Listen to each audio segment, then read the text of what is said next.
Jan, can you tell us now your title here? Associate Dean of Academic Affairs. And you were involved in bringing this event here to MICA. Right. I helped coordinate it with the Dime Museum. And what does it mean to have, I mean, what does it mean? How is the academics and the sideshow, how does that marry here at the art school?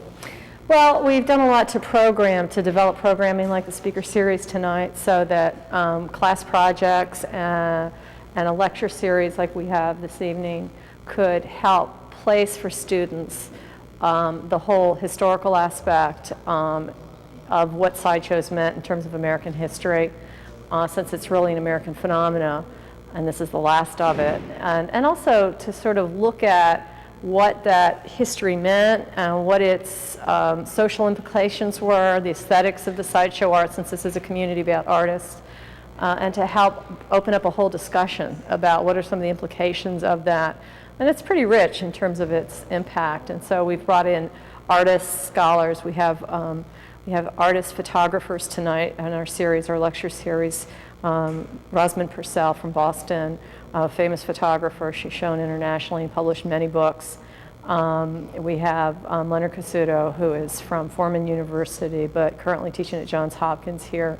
He's also an author who's dealing with issues on race and social issues, and also deals with sideshow as an aspect. We have one of our chair of our photography department talking, and we have a contemporary film documentary artist who won the Chicago Underground Film Award, and we have a number of other people here. One of our people who is Makita Brotman, is a language and literature department faculty. She also has written a number of books on popular culture. So talking about how issues like sideshows and the history of sideshows, freaks, some of these topics where relating to, even though at a point in time when sideshows might have in the early 20th century sort of gone out of favor and no longer became socially acceptable to have human freaks shown, they sort of become popular in media, shows like Jerry Springer, and how what happens in popular culture and media culture and how those things get played out. And all the ethical issues about was it appropriate, and how did these individuals, were they being exploited, were they not? So taking on all the aspects of it and taking a look at it in classes like ethics, some of our art history courses, and so different courses are dealing with this in their subject matter. The graphic design department classes are doing book projects, posters, and so they're doing research projects. So those students come to lectures. The junior illustration classes are doing posters or different projects based on it. So different classes are incorporating the lecture series into their classes and programming. We have the animation class is doing a virtual sideshow. So they're animating a whole, making up their own creatures and doing a virtual sideshow. So that's interesting.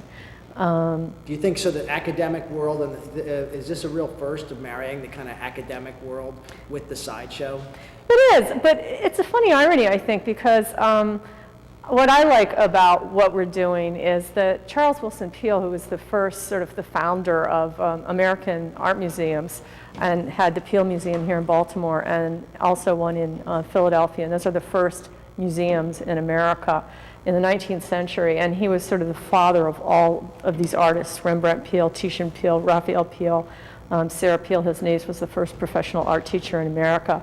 He was a very important figure of the sort of Enlightenment thinker, good friends with Thomas Jefferson and George Washington and all these people. And as an educator of artists and students, he really firmly believed, and when he founded his museum, that museums could, and knowledge could not only just be, simply academic, but that thinking and creativity and knowledge could also be about, part of it could be about curiosity. And so in his museum, he would start to include objects of curiosity. And so he was totally interested in merging the arts. And so as an enlightened thinker, he believed that you could merge the disciplines. And he was so successful in his museum when he started including these other artifacts and natural histories, that the museum became so popular and that notion took on that eventually other museums opened up and started copying it. Eventually, it led to the fall of the museum, the Peel Museum down here. And when he closed the museum 10 years later, his collection was bought out by Barnum. So I think it's sort of an irony that it's sort of coming full circle. We're sort of bringing the last of the sideshows back to this important, one of the top art institutions in the world. And at a time when back then people kind of wondered, now is it appropriate for an art institution to be bringing in all these strange objects to an art museum? And he was regulating, no, you can mix like popular culture with Art Institute, and then still people are thinking, like, why would you be doing this? Here we are 100 and some years later, and people are still very confused sometimes. Why would you do both? But obviously the students get it, and we definitely live in a world today where art practice and the divisions between art, if you study as you do in your film discipline, it's everything you do is a team approach, and I think that's general the nature of the arts today. And when our students leave here, they're very likely going to go out in a world where they're not going to, if they think they're going to study one discipline, they're very likely going to go in a world where they're going to have to operate and learn to work between different mediums and disciplines. And that's what Charles Wilson Peele understood, that you can't really specialize, and the gaps and boundaries between things. So. How have the students reacted? What's the response? Oh, they've had a blast. They said this is the coolest thing. This was really something Fred Lazarus, our president, really, when he started talking to Dick Horn and James Taylor at the Dime Museum a few years ago, and they said, there's a chance we could bring Bobby Reynolds here on his last trip out west. And he said, let's do it. He thought the community would really embrace it and the students would.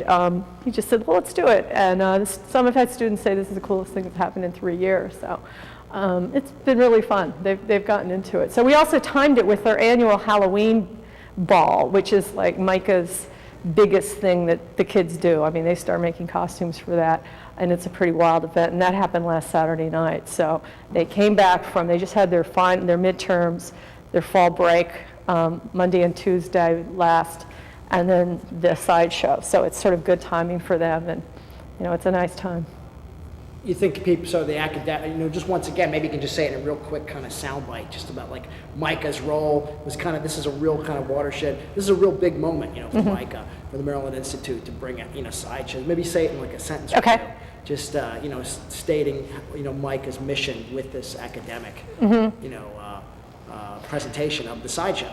Well, we really wanted to bring on the sideshow to have this last opportunity of this last traveling sideshow, and to be able to explore it for its historical content, also its social content, and understand all of its implications, and have the students have fun and also have a good learning experience. So, is that good? That was great. Can you say, what about the art, and the thing about the art though, is there do you think people were surprised by this, like the kind of the visual nature? In this day and age, they don't really get exposed to this anymore. Yeah, actually, I think that it's a gap in students' education. I think that this notion of this traveling sideshow in this 19th century period, students are really aware of contemporary art. They're used to European art. But I don't know that they always knew that much of this popular culture of 19th century. And so it's sort of a window into something they normally wouldn't have experienced. So it gives them something of their own popular culture. And a little bit of someone like Bobby Reynolds is something of visual culture that they would normally not have seen and won't ever see again. So it's pretty exciting. Yeah. Lastly, the art thing. If you could just say one more time that students really dig this, just another soundbite about how this was a real big moment for them. Yeah, I think students have said that this sideshow coming to the Maryland Institute has been one of the most exciting things they've seen happen for 3 years. And so they've loved the performers. It's been, a lot of these students are interested in performance art themselves. And so this is a different kind of performance art than they've ever seen. And so they love it's sort of old vaudevillian and performance art, and they kind of relate to it. It's sort of, a lot of them are used to the rock and roll kind of scene, and it's very much something they can relate to, and yet distinctly different than they've ever had before. So it's been fun. Yeah. Perfect. Good. Cut print. That was Good. beautiful. Good.